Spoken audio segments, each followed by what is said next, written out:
Fala galera, bom dia, boa tarde, boa noite, boa madrugada. Meu nome é Sidney Martins, professor de língua portuguesa aqui do LAC Concursos. É com enorme prazer que hoje a gente começa esse curso de português indispensável, de português básico para você que vai fazer qualquer concurso público.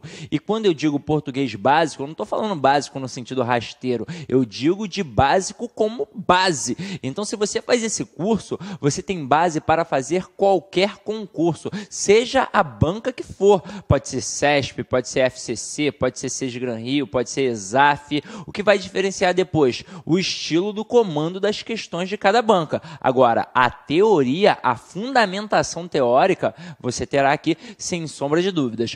Hoje, como a gente está iniciando o processo, eu tenho que te deixar bem amparado em relação ao estudo da língua portuguesa.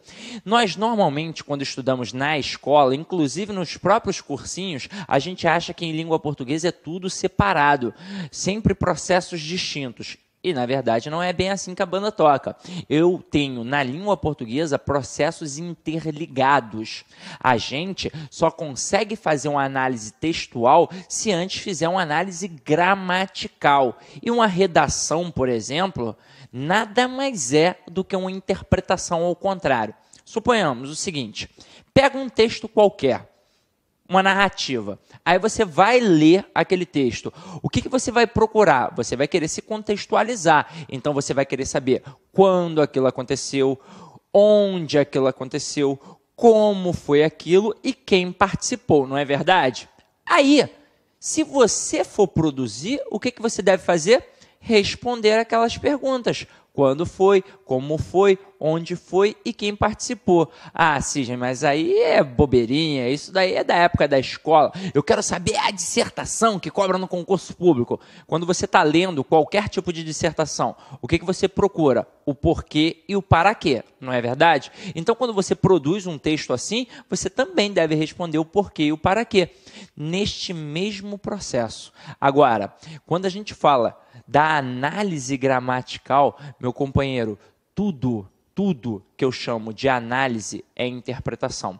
A gente acha que só interpreta um texto, e não é verdade. Quando eu falo de análise gramatical, quando eu falo de análise sintática, eu já estou chamando de análise. Então, se eu chamo de análise, já é uma interpretação. E eu só vou conseguir fazer a análise textual se antes eu passar pela análise gramatical. Aí tem aluno que fala assim para mim, poxa, Sidney, eu sou muito bom em gramática, mas eu sou péssimo em interpretação.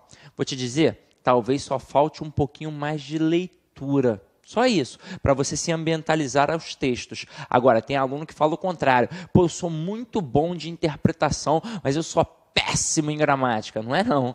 Provavelmente a gramática está internalizada. Você é que não percebe. Porque se você é muito bom de interpretação, é porque provavelmente você lê muitos textos. E aquela gramática ali ficou internalizada. Você pode não saber a nomenclatura, mas o processo básico gramatical já está arraigado em você. E agora a gente vai começar a brincar com isso daqui. Então, de início de conversa, gente, olha...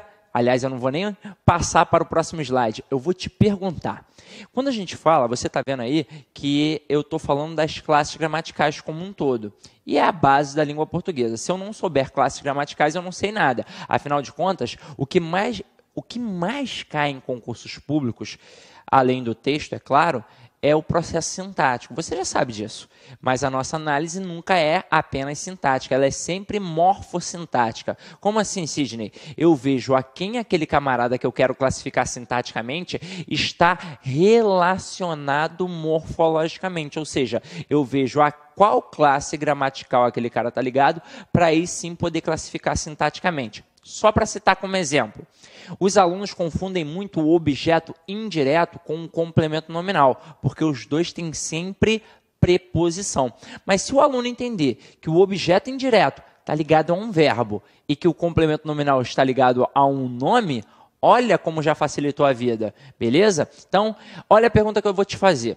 Antes de eu falar do processo das classes gramaticais, eu vou falar da gramática como um todo, da NGB como um todo, beleza? Aí eu te pergunto, quantas modalidades a gramática possui? Não sei não. Se eu perguntasse quantas velocidades tem a dança do Creu, todo mundo ia saber, não é? Então, ó, é 5 do mesmo jeito. Então, tá aqui, ó.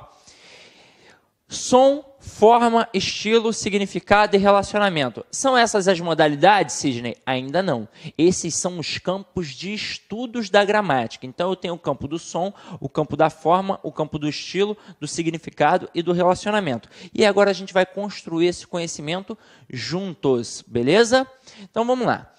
Quando você pensa em som na língua portuguesa, qual é a primeira palavrinha que vem à tua mente? Eu sei que está fervilhando aí na tua cabeça. Sidney, é fonema, não é? É fonema.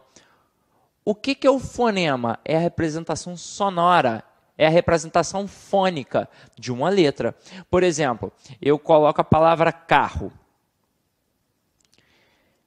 Isso daí a gente estudou muito na época da escola. Quantas letras a gente tem aqui? É só contar. 1, 2, 3, 4, 5. 5 letras. Mas eu tenho 5 fonemas? Não, porque a gente tem aqui um dígrafo. O RR, ó, que tem som de R apenas. Então, agora eu tenho 1, 2, 3, 4 fonemas. É sempre assim, Sidney? Claro que não. Eu posso ter o mesmo número de letras e de fonemas, eu posso ter mais letras e, é óbvio, menos fonemas, ou eu posso ter mais fonemas e menos letras. Se fosse a palavra táxi, tem 1, 2, 3, 4 letras. E como o X tem som de KS aqui, eu tenho 1, 2, 3, 4, 5 fonemas. Então, isso daqui é o processo fonológico. E qual é a modalidade que estuda isso? É a fonética. Então, a fonética é a modalidade da gramática responsável por estudar o campo do som, que foi isso daqui que a gente viu, beleza? Agora, isso daqui é muito importante quando somos crianças, porque a gente está no processo de aquisição da linguagem. Ou quando você vai aprender uma nova língua, uma língua estrangeira, por exemplo. É muito importante a fonética. Imagina o seguinte, imagina não você brasileiro, mas um amigo seu que está vindo lá dos Estados Unidos. Quando ele vem para cá, que ele quer aprender o português, né? E ele passa por um cursinho de português para estrangeiros. Qual o primeiro processo que ele tem que aprender? Fonética. Porque isso daqui é a base de aquisição da linguagem. Então, é muito importante quando nós somos novinhos, quando nós somos crianças ainda. Para concurso público não é tão importante. Agora, quando eu falo de forma, o bicho pega. Se em cima, ao pensar em som, eu pensei em fonema, agora eu penso em morfema. E esse camarada aqui, ó, é muito importante. Porque tudo na língua portuguesa começa nele. O que é o morfema, meu querido? Você pode até anotar aí nos teus papéis de anotação. É o menor, quer dizer, é a menor unidade significativa da palavra. Como assim, Sidney? É isso mesmo. O morfema é a menor unidade significativa de uma palavra. Ele é menor que uma palavra. Quando a gente pega uma palavrinha que consegue dividir em partes menores, aquelas partes menores possuem significações. E que significações são essas? É o morfema que dá. E a gente vai descobrir logo mais. Tranquilo? E se eu falo em morfema, que é a menor unidade significativa da palavra, eu penso em morfologia. Então, a morfologia é a modalidade da gramática responsável por estudar o campo da forma na língua portuguesa.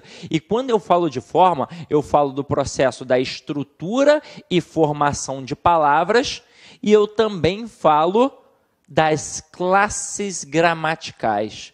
E a classe gramatical, já adiantei para vocês, é a base da língua portuguesa. Se eu não souber classe gramatical, não adianta, eu não sei nada em língua portuguesa. Essa é a verdade. Então, vamos para o próximo. Quando eu falo em estilo, eu penso logo na estilística, que é uma modalidade deveras importante quando a gente está estudando no vestibular, por exemplo. Aqui é o elo entre a gramática e a literatura. Então, todos os paralelismos, todas as funções de linguagem estão embutidas aqui. na estilística. Mas isso é tão complexo para o concurso público, que a gente pega num processo mais básico e objetivo, que os conhecimentos estilísticos a gente acaba jogando até para o significado. Mas é óbvio que em um momento ou outro eu vou trabalhar aqui com você um processo estilístico, até para você entender o que realmente é isso, beleza? Agora, quando eu falo do campo de significado, eu penso automaticamente em ideia. E se eu penso em ideia, eu penso numa palavrinha chamada sema. E se eu penso em sema, eu penso em semântica. Turma, isso daqui é muito importante para a gente. Só para citar como exemplo, quanto maior o meu conhecimento de mundo, maior a minha capacidade interpretativa. Por exemplo, se você pega qualquer edital de língua portuguesa, o que tem lá? Compreensão e interpretação de textos, ou intelecção, né? Tanto faz. Agora, quando eu falo de compreensão, é algo que está dentro do texto. Isso significa que se você for alfabetizado, qualquer pessoa é capaz de responder aquela questão, porque é só procurar que está ali dentro do texto. Agora, quando a gente fala de interpretação, é algo que vai um pouquinho além do texto. E se vai além do texto, depende do teu conhecimento de mundo.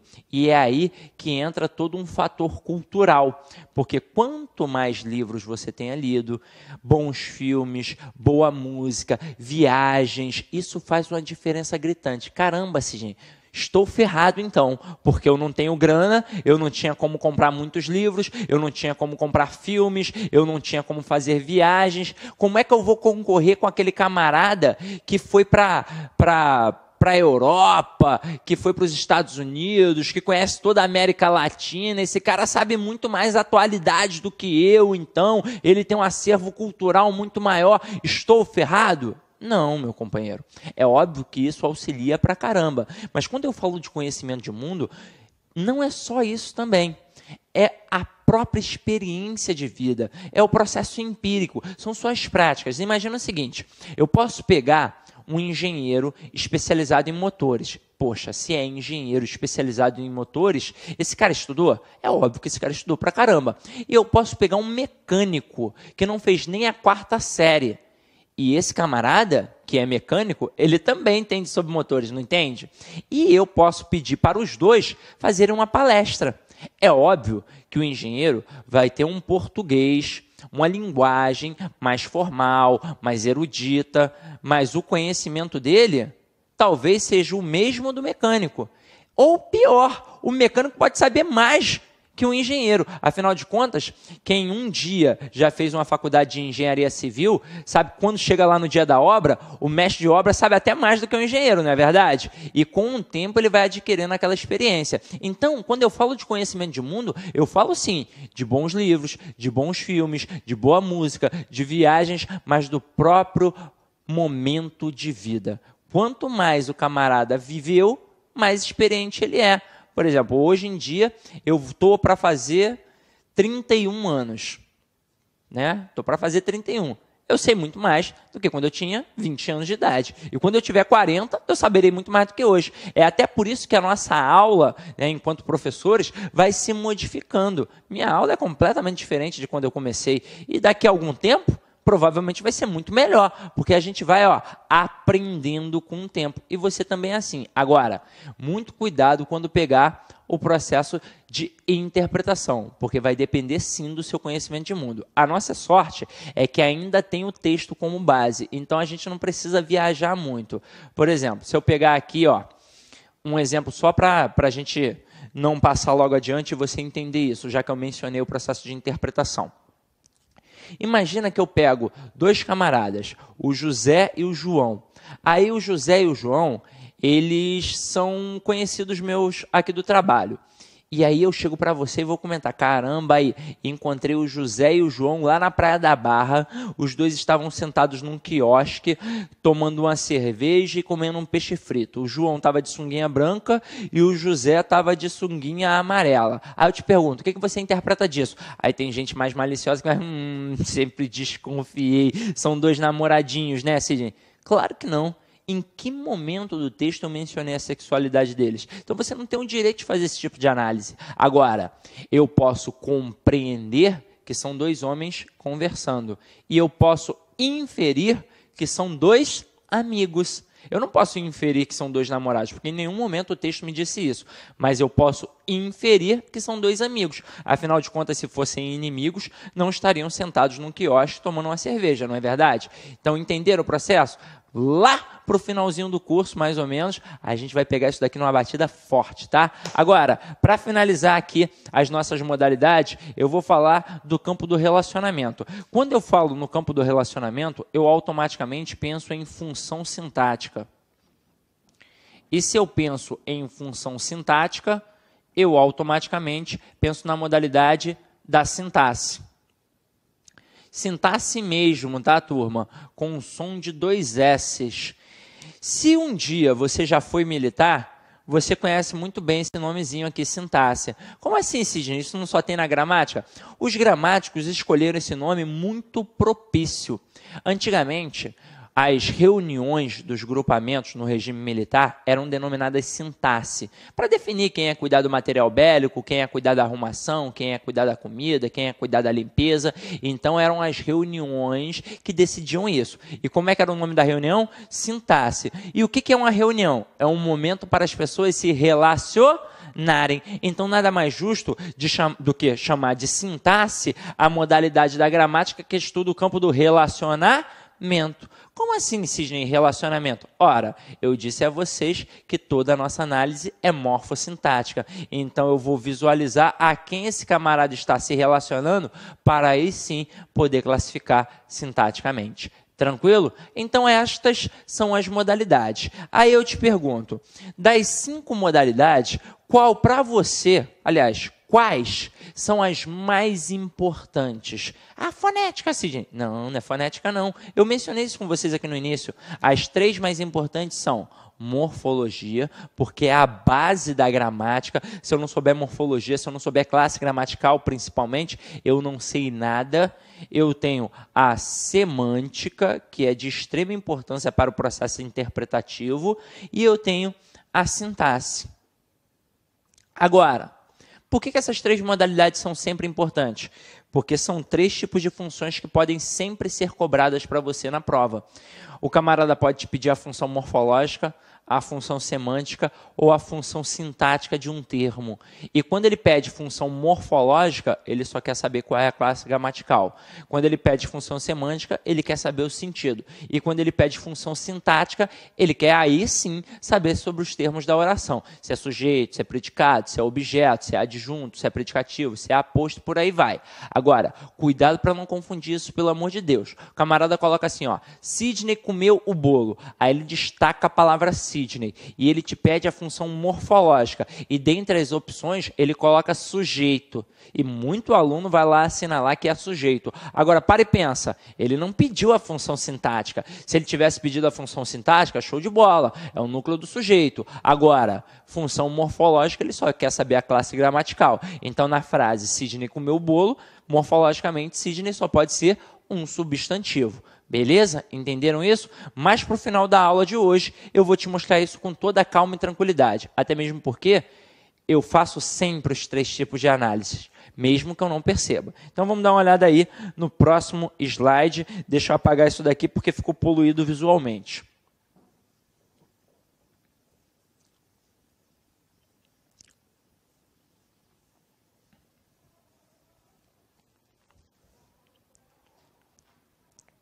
Turma, quando eu falo das classes gramaticais, quantas classes gramaticais eu tenho? Da mesma forma que eu divido a gramática em 5 modalidades, eu divido as classes gramaticais, não divido? Eu divido em 2 partes. Mas antes de falar dessa divisão, quantas classes gramaticais eu tenho? Eu tenho 10 classes gramaticais. E aí eu tenho as variáveis e eu tenho as invariáveis. 5? Claro que não. Eu tenho 6 variáveis e eu tenho 4 invariáveis. Eu vou deixar a invariável por último, mas é claro que se você grava uma, o resto automaticamente é no outro esquema. Então, se eu gravar as 4 invariáveis, que são 4 palavrinhas apenas, é muito mais fácil gravar 4 do que gravar 6. O resto passa a ser o quê? Variável. Mas vamos começar pelas variáveis e vamos aprender todas como um todo, tá? Vamos lá. Quando eu falo nas 6 variáveis, eu vou estudar assim, ó, tá vendo aqui minhas mãos? 5 aqui em cima e 1 aqui embaixo, isolada. Embaixo porque é rasteira, porque é menor? Não, ela fica sozinha porque ela é a classe mais variável de todas, é a classe mais importante que a gente tem. E eu já vou até te adiantar, essa classe aqui é o verbo, ela é estudada de forma isolada, porque tem muita coisa para falar sobre o verbo. Agora, as outras 5 trabalham num processo conjunto, como se fosse um sistema solar. Eu vou ter um camarada que vai ficar no meio, que vai ser o núcleo, que vai ser o camarada que vai mandar, e eu terei os outros elementos em sua periferia, trabalhando em função dele, tranquilo? Então dá uma olhada aqui no slide agora para você entender isso, ó. Eu tenho aqui esse camaradinha que está aqui no meio, ó. O substantivo. Para que serve o substantivo? O substantivo é a classe que funciona como nome, a princípio. Ou seja, serve para nomear os seres e as coisas. Só que o substantivo tem uma outra importantíssima função, principalmente em concursos públicos. O substantivo serve como um termo determinado. O que é isso, Sidney? Isso pode cair na minha prova? Claro que pode. Dizer que um termo é determinado é a mesma coisa que dizer que ele é um termo que funciona como núcleo. Então, em qualquer sentença que a gente tem um substantivo, quem vai ser o núcleo daquela estrutura? É o substantivo. Basta procurar o substantivo que ele será um núcleo, tranquilo? E aí eu tenho esse camarada que é o determinado, consequentemente, as outras 4 classes que estão em sua periferia serão os determinantes. Tanto é que quando a gente estuda concordância nominal, a relação da concordância nominal se dá entre o nome e os seus determinantes. É óbvio que a gente acaba estudando mais a fundo o substantivo com adjetivo, por quê? Porque eu tenho um substantivo composto, assim como eu tenho um adjetivo composto. E acaba sendo um processo interessante para ser estudado. Mas a concordância nominal, como um todo, se dá aqui. Agora, depois que eu falo desse camarada, eu vou falar um pouquinho de cada um, uns mais importantes que os outros. Então, vamos lá. Esse camaradinho aqui, ó, o numeral, ele é responsável por ordem, quantidade, fração. Então, quando eu falo de ordem, quantidade e fração, eu estou falando do numeral. E esse outro camaradinho aqui, ó, o adjetivo, eu automaticamente penso em característica. Observa, ao dizer que um é responsável por nomear, que o outro é responsável por ordem, que o outro é responsável pela característica, eu já estou entrando no processo semântico. Eu estou falando da classe gramatical, do processo morfológico, mas para identificar, eu já estou dizendo o quê? Sobre a semântica desses nomes. Tranquilo? Aí, por enquanto, eu não vou falar muito do adjetivo, não. Você já sabe que ele é importante pra caramba para o processo de concordância nominal. E ele também é muito importante para o processo de análise morfossintática. Porque se eu identificar que o camarada é um adjetivo, sintaticamente ele só pode ter 2 funções. Ou ele é um adjunto adnominal, ou ele é um predicativo. Agora, é claro, isso eu vou te mostrar depois mais adiante. Se eu tiver verbo de ligação, não tenho mais a dúvida. Só pode ser predicativo. Num momento depois, a gente vai estudar isso com mais calma, tá? Agora, não vou falar muito sobre ele, não. Mas cheguei num momento de falar sobre esse camaradinho aqui, ó. O artigo. Quando a gente estuda na época da escola, ou até mesmo num cursinho preparatório, a gente aprende que o artigo, por exemplo, ele é responsável por flexionar em gênero e número. Então, ó, o artigo ele é responsável por flexionar em gênero e número. E quando eu falo em gênero e número na língua portuguesa, eu automaticamente estou falando em masculino e feminino e singular e plural. Não é verdade? Só que o artigo, além dessa função de flexionar em gênero e número, ele tem 2 outras importantíssimas funções. Ele serve ele serve para modificar qualquer classe gramatical. Então, no universo de 10 classes gramaticais que nós temos, o artigo, aquela classe ali pequenininha, ele é capaz de modificar qualquer outra. Na verdade, ele é capaz de substantivar qualquer classe gramatical. Olha que importantíssima função. E, além do mais, ele sozinho é capaz de me dizer se um elemento é conhecido ou desconhecido no universo do texto. Então, estou falando de uma classe gramatical e eu já estou entrando na seara da interpretação. Olha como é importante a classe gramatical. E aí, vem comigo, ó. Para você entender, pare e pensa quantos tipos de artigos a gente tem. Eu vou até passar para o próximo slide para você entender isso aqui agora, ó.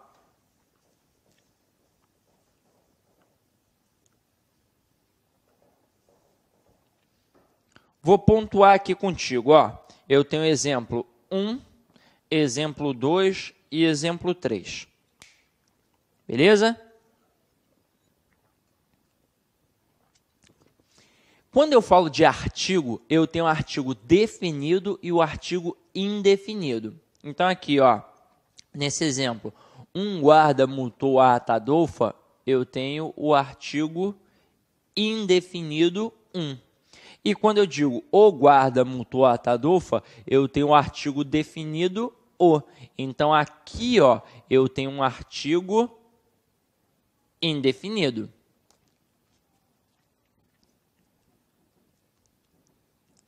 E aqui, ó, eu tenho um artigo definido. Qual é a diferença, então, Sidney?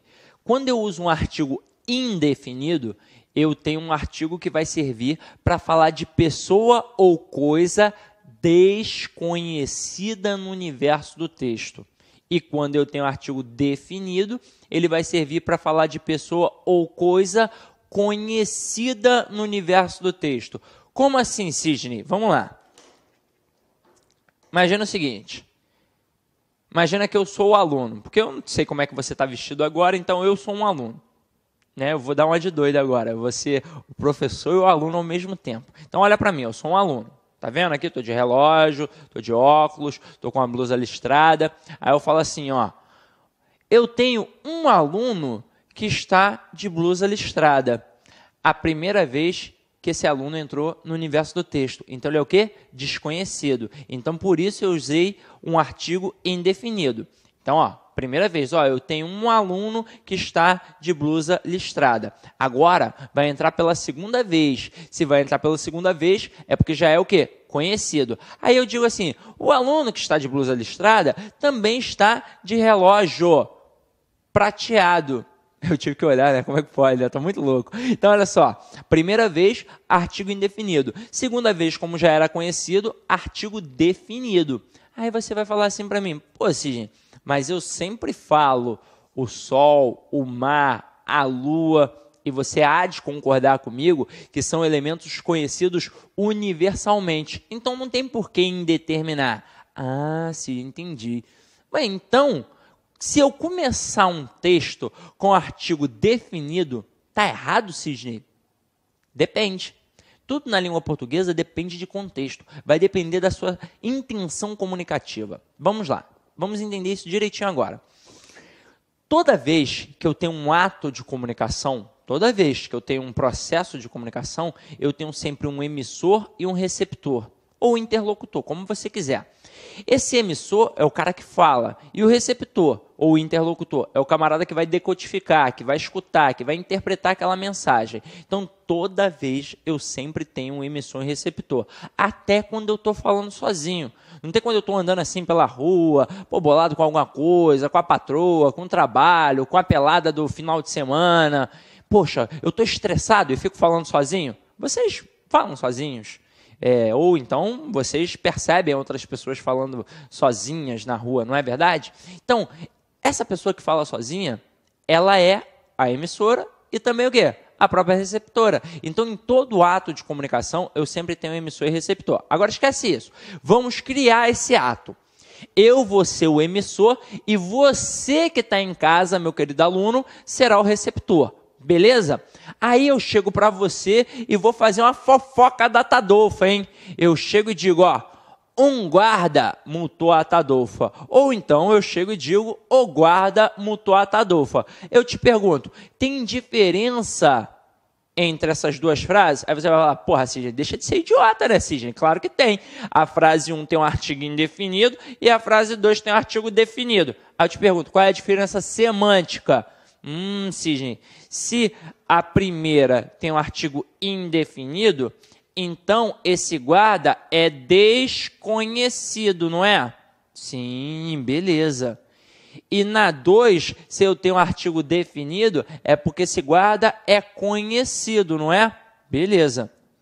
Eu vou além nessa análise. Se eu chegar para você que está em casa e utilizar a frase 1, ó, um guarda multou a Tadolfa, eu mostro que eu, emissor, não conheço esse guarda. E será que você conhece? Para mim, não importa. Porque se eu não conheço o guarda, como é que eu vou ter conhecimento se você conhece ou não? Eu não conheço, então não tem como eu saber isso. Então, ó, eu não conheço, beleza. E tanto faz se você conhece ou não. Provavelmente você também não conhece. Agora, se eu chegar e falar a frase 2, falar para você que o guarda multou a Tadolfa, eu mostro que eu, emissor, conheço. Mas eu também mostro que você, interlocutor, também conhece. Porque se eu chegar para você e falar que o guarda multou a Tadolfa, se você não souber quem é o guarda, olha a perguntinha que você vai me fazer. Porra, Sidney, que guarda? Então, se você vai me perguntar que guarda, eu consegui transmitir a minha comunicação de forma perfeita? Claro que não. Então, eu estou mostrando que além do emissor conhecer, o receptor também conhece. Olha como isso é importante para o processo de análise textual. E outra coisa, o CESP, por exemplo, adora isso. Imagina o CESP colocando uma frase, um guarda multou a Tadolfa. Beleza. Aí ele pergunta assim, ele diz assim, ó, substituindo o artigo indefinido 1 pelo artigo definido o, vai atribuir prejuízo semântico à frase? É claro que sim, porque vai alterar. Aqui é um guarda desconhecido e aqui um guarda completamente conhecido. Beleza? E não precisa saber CPF, RG não, basta ser o guarda da esquina que todo mundo conhece, beleza? Aí vamos lá. Diante disso, a gente já percebeu que o artigo tem uma forma diferenciada, que ele é importante. A gente sabe que ele também serve para modificar qualquer outra classe gramatical. Imagina o seguinte, você passou num concurso público, você que está em casa, homem, agora tem que ser o homem, tá? Para a gente poder ter esse exemplo. Aí, você passou em primeiro lugar. Fala amém agora que você vai passar em primeiro lugar, meu companheiro. Fala amém que sempre dá certo. Então, você passou em primeiro lugar. Quem vai ver no jornal a tua aprovação primeiro? Você ou tua mulher? Tua mulher, com certeza. Sabe por quê? Mulher é sempre mais organizada. Homem vai passar, vai querer logo encher a cara. Vou comemorar, não sei o que, coisa e tal. Vai pensar em comprar um carro, pô, vou comprar um carrão, vou botar aquele rodão maneiro, não sei o quê. Mulher não, poxa, a mulher é mais organizada, mais centrada na vida, então ela vai querer se estruturar para comprar um apartamento, para poder casar, se vocês ainda não são casados. Mulher, ó, tem o foco. Aí ela vai olhar primeiro, aí vai falar, porra, amor, a gente agora vai casar e vai comemorar. Aí ela, ó, vem correndo para casa que eu vou fazer uma surpresinha. Aí quando você chega à sua casa, que você abre a porta, tudo escuro, um monte de velas acesas e pétalas de rosas jogadas pelo chão. O que é isso? É um despacho de macumba? Claro que não, é só um clima romântico. E aí a sua esposa, sua mulher, sua namorada, seja lá o que for, está na porta da cozinha com uma taça de martini na mão, uma camisola de seda transparente e linda. Aí ela olha para você e fala assim, amor, uau, o jantar está na mesa.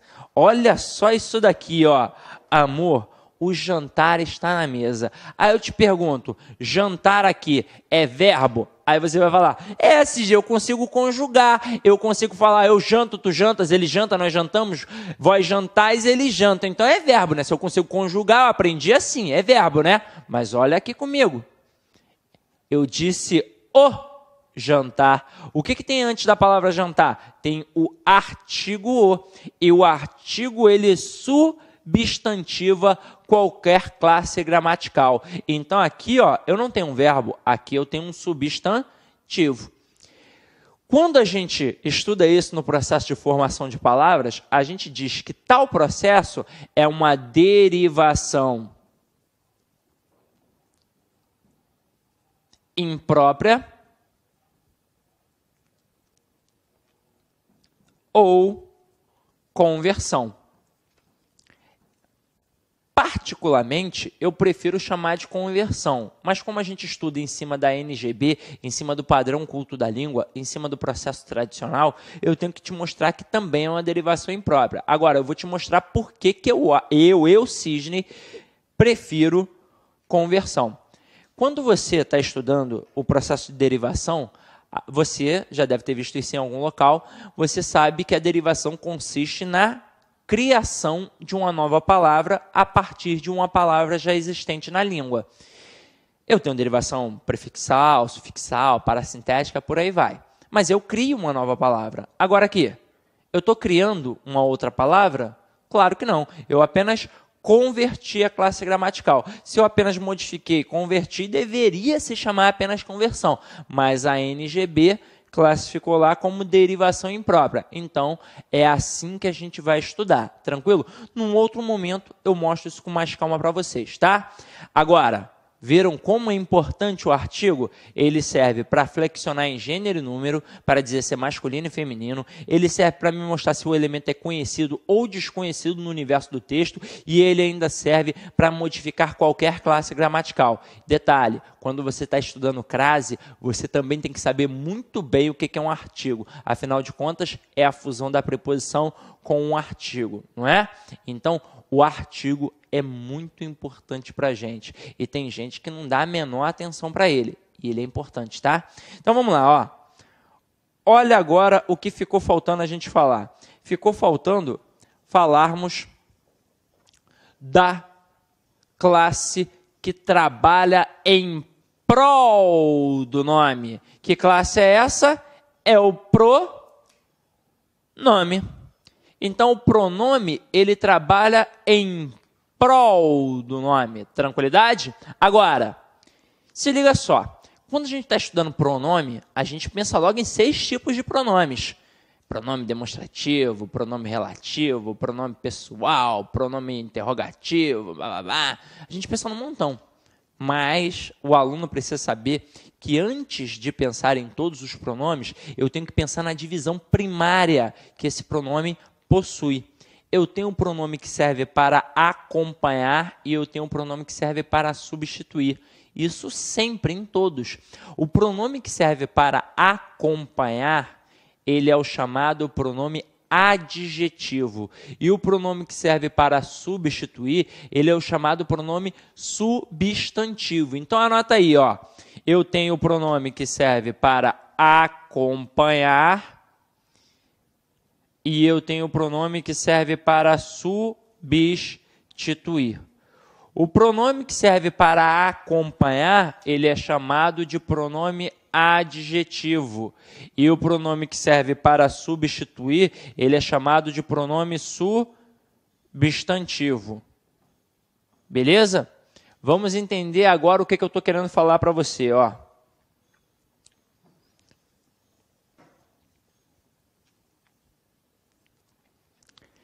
Olha essa frase aqui, ó. Meu aluno é esperto. Diz para mim quem é o sujeito dessa frase. Aí tem gente que vai falar assim, aluno. Não, quero o sujeito todo. Ah, Sidney, então é meu aluno, não é? Isso daqui é o sujeito. Beleza. Aí eu te pergunto, qual é o núcleo desse sujeito? É só lembrar, hein? Quem é sempre o núcleo? O substantivo. Então, aqui, ó, o núcleo é aluno. Então, aqui, ó, é o meu núcleo. É o meu nome. E o termo meu? Ele acompanha ou ele substitui o termo? Ele acompanha ou ele substitui o nome? Ele acompanha, não é? Então, beleza. E por isso, por acompanhar um nome, ele é um pronome adjetivo. Imagina se você estivesse fazendo uma prova de opções, né, de alternativas. Aí o camarada destacasse esse pronome meu e colocasse como opção assim, ó, pronome demonstrativo, B, pronome relativo, C, pronome, sei lá, interrogativo,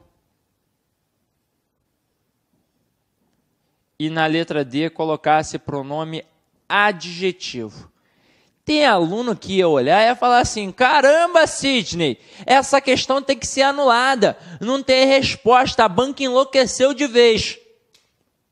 Resposta, pronome adjetivo, porque todo pronome ou ele é adjetivo ou ele é substantivo, porque todo pronome ou acompanha ou substitui o próprio nome. Em primeira análise, como ele acompanha o nome, eu vou dizer que ele é um pronome adjetivo. Se eu aprofundar a análise, aí sim eu digo que ele é um pronome adjetivo possessivo, porque aqui é óbvio que indica o quê? Posse, porque é meu aluno, tranquilo? Agora, olha o outro exemplo. Ele é esperto. Esse meu aluno, ele é esperto, mas aqui eu botei, ele é esperto. Quem é o sujeito? Ele. E quem é o núcleo do sujeito? O próprio ele. Agora, esse pronome, ele acompanha ou ele substitui o próprio nome? Ele substitui. Então, em primeira análise, eu digo que ele é um pronome substantivo, porque ele está substituindo o nome.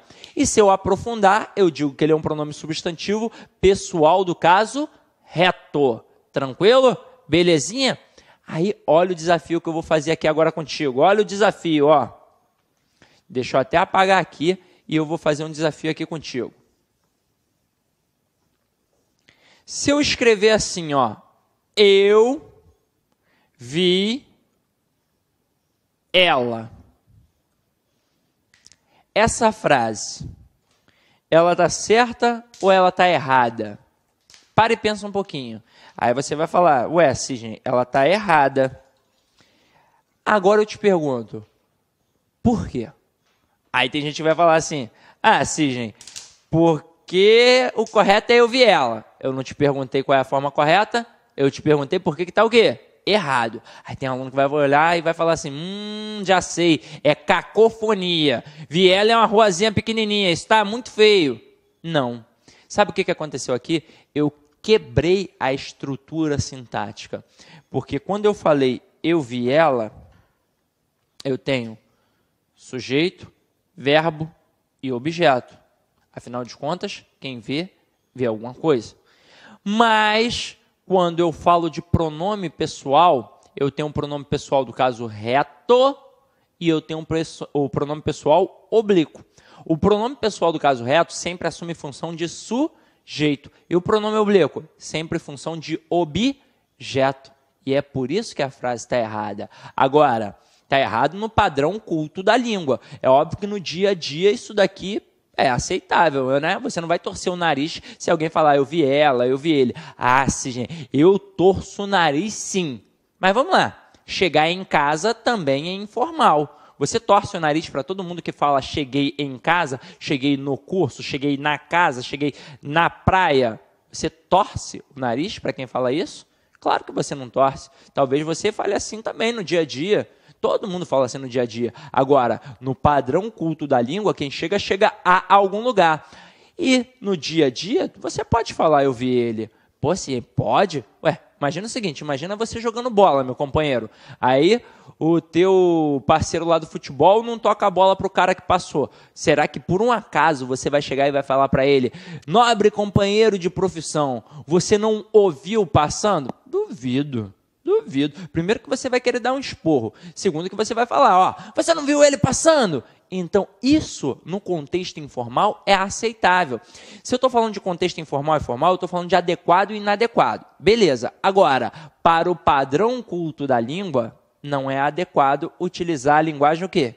Informal. E sim, apenas a linguagem formal. E para a linguagem formal, eu vi ela, está equivocado. Aí o que eu preciso fazer? Eu não posso ter um pronome pessoal do caso reto em função de objeto. Eu só posso ter pronome pessoal oblíquo. Aí eu substituo por um pronome oblíquo equivalente. Aqui no caso, o a. Aí eu coloco assim, eu vi. A ou eu a vi. As duas formas, a priori, estão corretas. Mas aí, agora chegou a vez daquela modalidade da estilística. Por um processo estilístico, a gente acaba utilizando sempre o eu a vi. Por que, Sidney? Eu aprendi já no cursinho, aprendi na escola. Pronome pessoal do caso reto é uma palavra atrativa. Não, está errado. Se você aprendeu assim, esquece, porque está errado. Aqui é um processo de prosódia, é um processo de pronúncia. Quando você fala eu via, não parece que está flexionando o verbo no passado? Então, por uma questão de escolha, por um processo estilístico, para a frase ficar mais legível, a gente opta, né? A gente opta por eu a vi. Beleza? Assim, isso está meio estranho, tá não, ó. Eu tanto posso falar eu te amo, como eu posso falar eu amo-te. Quando eu tenho qualquer sujeito explícito, seja um substantivo ou um pronome, se o sujeito é explícito, como está aqui no caso, o processo de colocação pronominal é facultativo. Então, tanto faz ter próclise quanto ênclise. É permitido pela gramática. Tranquilo? Depois, quando a gente estiver estudando colocação pronominal, você vai ver que o que eu estou falando aqui agora é a mais pura verdade. Tranquilo? Sim, gente, mas eu li numa gramática para concurso que o pronome pessoal do caso reto é atrativo quando a gente está estudando colocação pronominal. Mas aí eu duvido, aliás, eu te desafio a pegar uma gramática tradicional, Bechara, Rocha Lima, Celso Cunha, Manuel Pinto Ribeiro, Said Ali, Arnaldo Nisquier, Celso Pelo Luft, Segala. Eu te desafio a pegar qualquer gramática que vale a pena mesmo ser estudada, e se alguma diz que isso daqui é atrativo. Nenhuma gramática tradicional diz isso. Não há literatura gramatical que diga isso. Então isso é um invencionismo. Tranquilo? Então vamos lá, ó. Voltando, a gente já falou das 5 primeiras classes gramaticais. E espero que você tenha entendido muito bem, porque agora chegou um momento importantíssimo. Chegou um momento de falar do verbo. E eu já te adiantei que o verbo é importante, não é importante? Quando você pensa em verbo, qual é a primeira palavrinha que vem à tua mente, meu companheiro? Aí tem aluno que fala assim, ó, assim, essa é mole. O que vem à minha mente é a palavra ação. Aí eu fico feliz pra caramba quando o aluno responde ação. É isso mesmo. O verbo indica ação. Mas é só ação? Não. Aí você vai falar assim para mim, Sidney, ele também indica estado. Aí eu vou botar aqui, ó. Ele indica estado. E é só isso que ele indica? Aí você, Sidney, matei. Ele também indica fenômenos da natureza, não é não? Sim, o verbo indica ação, estado e fenômeno. Mas ele é maior que isso. Além de indicar ação, estado e fenômeno, ele também é responsável pelo processo da sentença. O que é isso, Sidney? É isso mesmo. O verbo é responsável pelo processo da sentença. Que processo é esse? Vamos lá, ó. Sistema SVC, que você vai ver isso, ó, em demasia durante o nosso curso. É a estrutura da ordem direta da língua portuguesa. Se o verbo é responsável pelo processo, ele me diz quem é ele próprio, ele me diz quem é o sujeito e ele me diz quem é o complemento. É por isso que o verbo é muito importante. Quando a gente for estudar predicação verbal, regência, você vai perceber o quanto isso daqui é importante e o quanto o verbo é importante para a gente. Tranquilo? Agora, para eu estudar bem o verbo, eu tenho que aprender as desinências. Ih, se ferrou. Saco nada de verbo. Então, se liga aqui, ó. Para estudar verbo, a gente tem que estudar as desinências. Quantos tipos de desinências a gente tem na língua portuguesa? Nós temos 2. pelo menos as verbais, né? Desinências verbais. Eu tenho a desinência modo temporal e eu tenho a desinência número pessoal. Em um outro momento, nós vamos estudar o verbo a fundo, mas de início eu já vou até dar uma pincelada nesse processo para você entender o que eu estou querendo dizer agora. Eu tenho que entender muito bem essas desinências se eu quiser aprender o verbo. Então, eu tenho a desinência numeral, a pessoal, a modal e a temporal. Quais são as diferenças? Primeiro, vamos começar pela número pessoal. Quando eu falo em número na língua portuguesa, automaticamente eu estou falando em singular e plural. Você já viu isso quando eu falei do artigo. E quando eu falo em pessoa na língua portuguesa? Quais são as pessoas do discurso que eu tenho? Aí você deve estar pensando aí, caramba, ferrou, Sidney. Eu sempre tenho 3 pessoas do discurso. Eu tenho a pessoa que fala, a pessoa com quem se fala e a pessoa de quem se fala. Então, sempre tenho 3 pessoas do discurso. Agora, eu tenho 3 pessoas do discurso no singular e 3 pessoas do discurso no plural. Então, aqui, ó. Primeira, segunda e terceira do singular, primeira, segunda e terceira do plural. Quem é a primeira pessoa do singular? O eu. Segunda, o tu. E terceira, o ele ou ela. E a primeira pessoa do plural? É o nós. E a segunda pessoa do plural? É o vós. E a terceira é o eles ou elas. Então, quando eu falo em número e pessoa, em relação aos verbos, é apenas isso. O bicho começa a pegar agora, quando eu falo de modo e de tempo. E se eu perguntar a você quantos modos eu tenho na língua portuguesa? Aí você vai falar, pô, assim, mal sei tempo, quem dirá modo. Os gramáticos, eles adoram o número 3. Não sei porquê, mas eles adoram. Então, vem aqui comigo, ó. Vou apagar só esse pedacinho, porque provavelmente você já deve ter feito essa anotação. Se você ainda não fez, dá um pause aí agora. Deu pause? Larga de ser bobo, Sidney. Não, é sério, estou falando sério. Quando você assiste uma videoaula, é diferente da turma presencial. E na turma presencial, a gente tem a mania de ficar anotando tudo. Tô anotando tudo, tô anotando tudo. Aí você perde o fio da meada. Você só pode anotar depois que o professor o quê? Termina de falar. Aí você anota, coisa e tal. Porque senão você pode perder alguma informação importante. Na videoaula, o que acontece? Eu acredito que você está aí com o seu caderninho.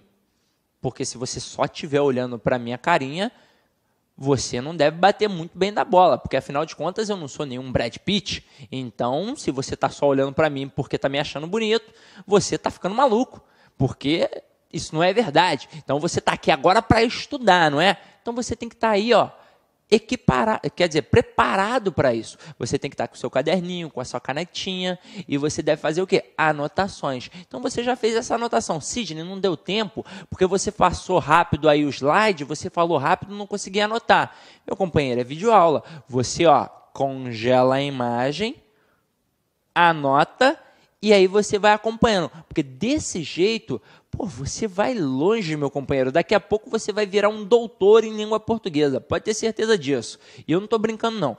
Durante o curso, eu vou te dar algumas dicas.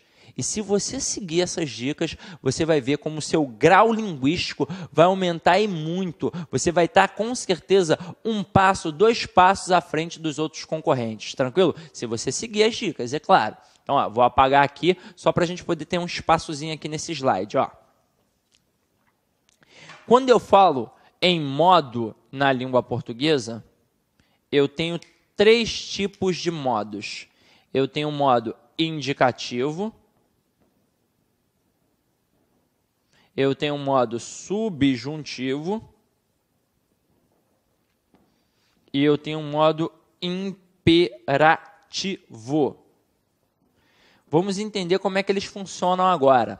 Quando eu falo que um modo é indicativo, é porque ele indica um fato.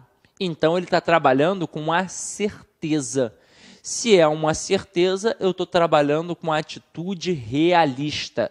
Então, o modo indicativo, ele trabalha com a atitude realista. O subjuntivo, em contrapartida, ele trabalha com a incerteza. Então, ele trabalha não com algo que é fato, e sim com a possibilidade, com algo que pode acontecer, com uma hipótese. Então, aqui, ele trabalha com uma atitude hipotética.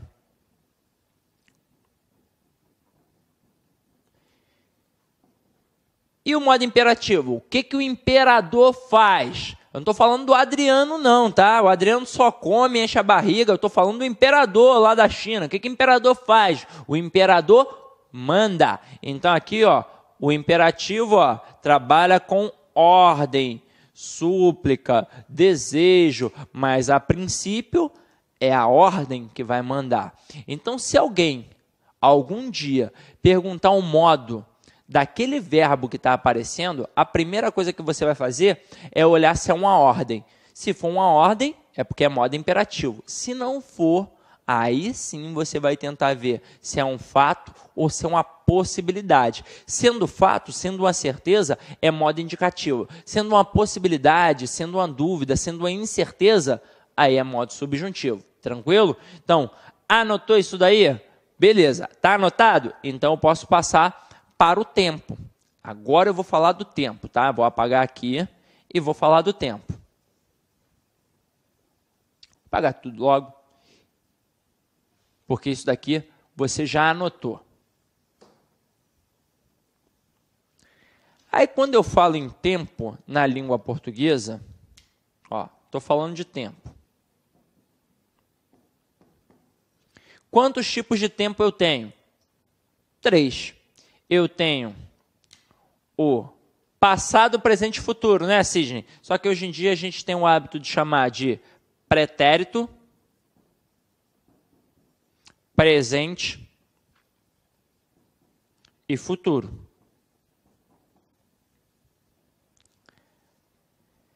Eles se ramificam. E é por isso que é bem complexo para o aluno que está no início da jornada do concurso público compreender o verbo como um todo. São todos que se ramificam? Não. O presente ele não vai se ramificar porque é algo pontual, está acontecendo. Mas o futuro e o pretérito, eles se ramificam. O futuro, ele se ramifica em futuro do presente e futuro do pretérito. E o pretérito, ele se ramifica em pretérito perfeito, em pretérito imperfeito e em pretérito mais que perfeito. Não precisa ser nenhum Einstein. Qual é o tempo verbal que você acha que mais cai em provas de concursos públicos? Eu não sei porque eu falei Einstein, né? Eu tinha que ter falado mandinar. Não precisa ser nenhuma mandinar para você adivinhar isso daqui. O Einstein não era adivinhão, né? Sidney é maluco. Então vem aqui comigo. Qual desses tempos aqui você acha que mais cai em concursos públicos? Ah, sim, eu já sei. É o pretérito, não é? Sim, é o pretérito. Primeiro, porque ele tem uma maior ramificação. Segundo, porque os alunos, eles não entendem muito bem na escola, e eu sei do que eu estou falando, porque na época da escola eu também não entendia nada, porque a gente não tinha maturidade, é óbvio. Não porque a professora não ensinasse bem, é óbvio que a professora ensinava bem. Só que a gente, não tinha maturidade para aprender, de repente, num grau amplo, como hoje em dia é o concurso público. Ou então estava de sacanagem mesmo, tacando bolinha de papel no companheiro, chutando a cadeira do outro. É criança, né? Então aqui, ó. Ninguém sabe a diferença direito. Aliás, alguns sabem, é óbvio, né? Eu vou afirmar categoricamente que ninguém sabe. Então, alguns alunos, eles chegam ao concurso público sem saber a diferença de pretérito perfeito, imperfeito e mais que perfeito. E é uma diferença muito simples. Quer ver? Quando eu digo que um pretérito é perfeito, sabe o que significa a palavra perfeito? Significa completo. Então, quando você vai à maternidade, que o médico entrega o teu filho e fala assim, ó, teu filho nasceu perfeito, é porque ele nasceu completo, com a boquinha, com o olhinho, com a orelhinha, com o bracinho, com a perninha. Dizer que algo é perfeito significa dizer que é completo. Homem bobão, passa uma mulher na rua, né, bonita, ele, caramba, que mulher perfeita. Claro, não está faltando um braço, ela é perfeita. Então, se eu falar que algo é perfeito, é porque é completo. Então, dizer que é um pretérito perfeito significa dizer que é um passado completo. Então, aqui, ó, é um passado completo. Como assim, Sidney? É um passado completamente realizado. Se você me perguntar, Sidney, o que você fez ontem? Aí eu te respondo, ontem eu joguei bola. Eu estou jogando? Não, eu joguei. Não joguei? É passado, não é passado? E já acabou, não já acabou? Então, passado completamente realizado. Entenderam? Agora, olha o próximo. É um pretérito imperfeito. Se é imperfeito, é porque é incompleto. Se é incompleto, é porque me dá uma noção de continuidade.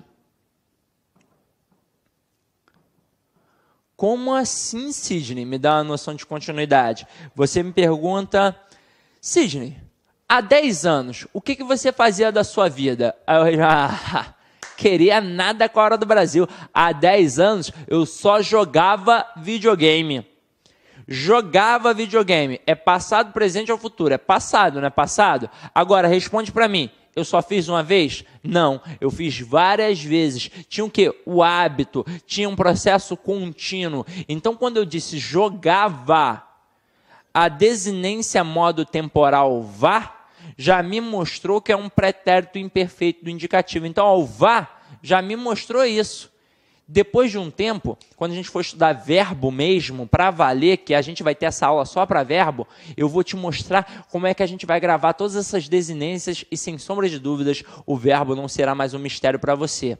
E agora a gente chegou ao pretérito mais que perfeito. Se ele é mais que perfeito, ele é completo 2 vezes. Então, a gente tem o hábito, né, na língua portuguesa, de chamar de passado do passado. Como assim, Sidney? O pretérito mais perfeito, ele é um tempo verbal que está no passado, anterior a outro tempo também no passado. Como é que isso pode cair em prova? De 2 formas. Ou ele vai te apresentar os 2 verbos para que você possa cotejar, né, para que você possa comparar, ou então ele vai te botar só um e vai contar com o seu conhecimento de mundo. Então vamos lá, deixa eu apresentar isso para você. Imagina que João e Maria foram a uma festa. E o João tinha por hábito agradar sempre sua esposa quando eles regressavam da festa. Então, ó, estou contando uma história, uma narrativa. Eu digo assim, ó. Ao voltar da festa, João tirou os sapatos que sua mulher usara na festa. Aí eu te pergunto, o que aconteceu primeiro? Primeiro João tirou o sapato ou primeiro a Maria usou o sapato? Primeiro a Maria usou o sapato, não é? Então, nessa estrutura, João tirou os sapatos que sua mulher usara na festa. Olha o usara. É um tempo verbal que está no passado anterior a outro tempo também no passado. Então, a desinência modo temporal ra me mostrou que é um pretérito mais que perfeito. Só que aí fica fácil. Eu tenho os 2 verbos para comparar. É só ter uma malícia na hora de resolver a questão. Mas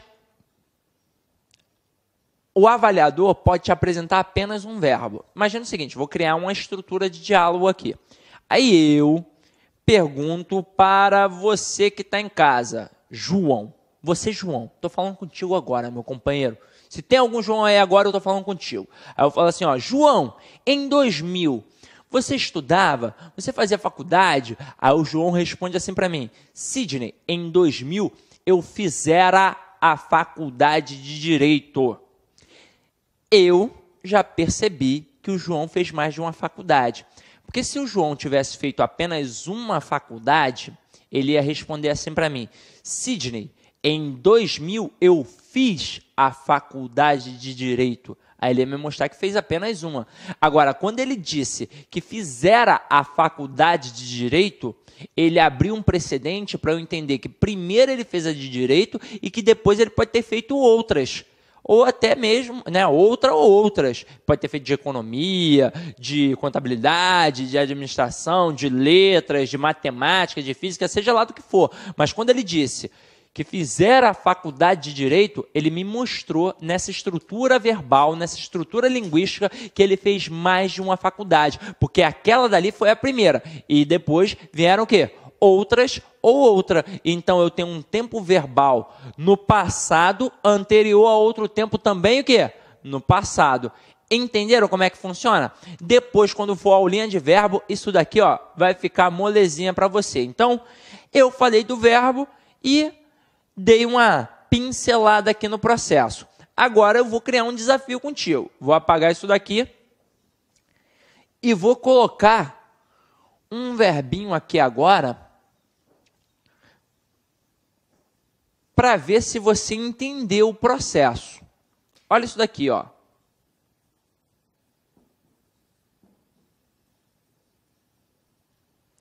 Cantávamos.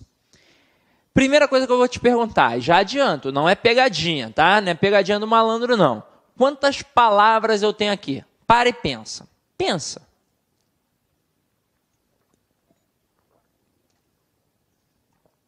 Pensou? Sidney, eu tenho 2 palavras. Sidney, eu tenho 4 palavras. Claro que não, eu disse que não é pegadinha, eu tenho uma palavra. Então aqui, ó, eu tenho uma palavra. Mas se você estava conseguindo ver a divisão dessa palavra de algum jeito, é porque é óbvio que essa palavra pode ser dividida em partes o quê? Menores.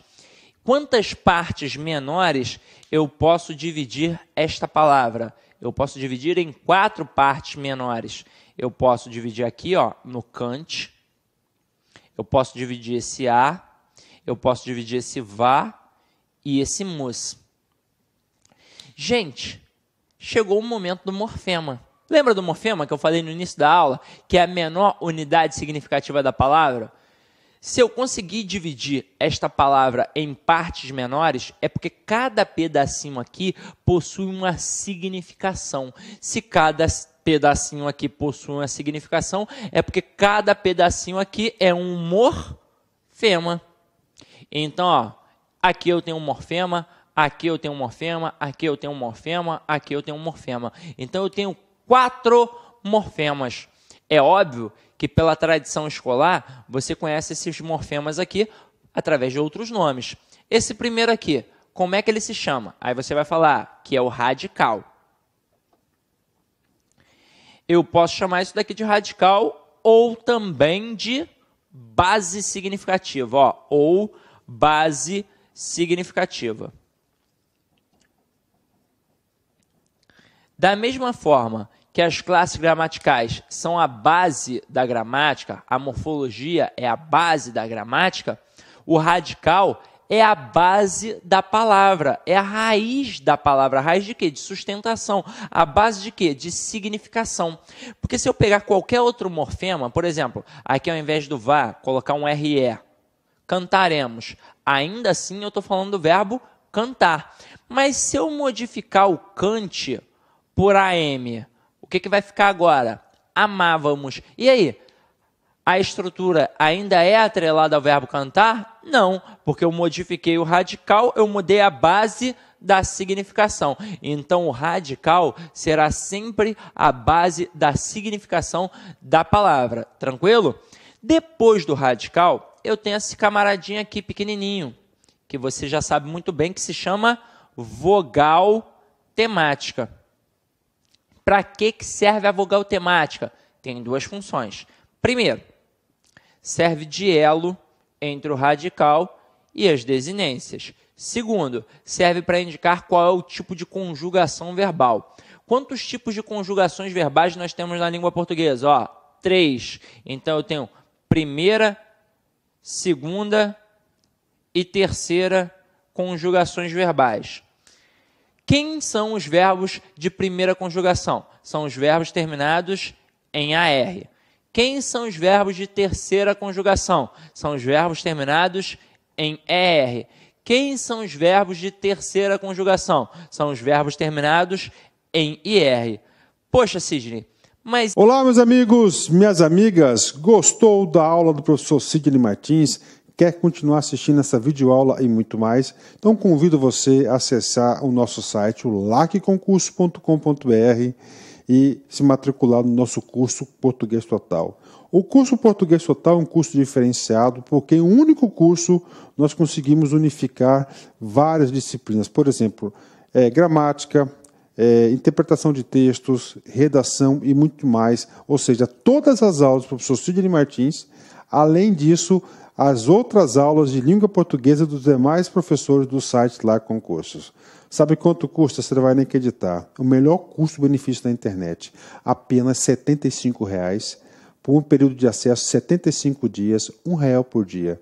Pode ter absoluta certeza que você não vai se arrepender, que aqui no Lá Concursos é o melhor custo-benefício da internet. Tá certo, meus amigos? Então convido você a se matricular em um dos nossos cursos do Lá Concursos. Forte abraço, fique com Deus. Tchau, tchau. Clique lá.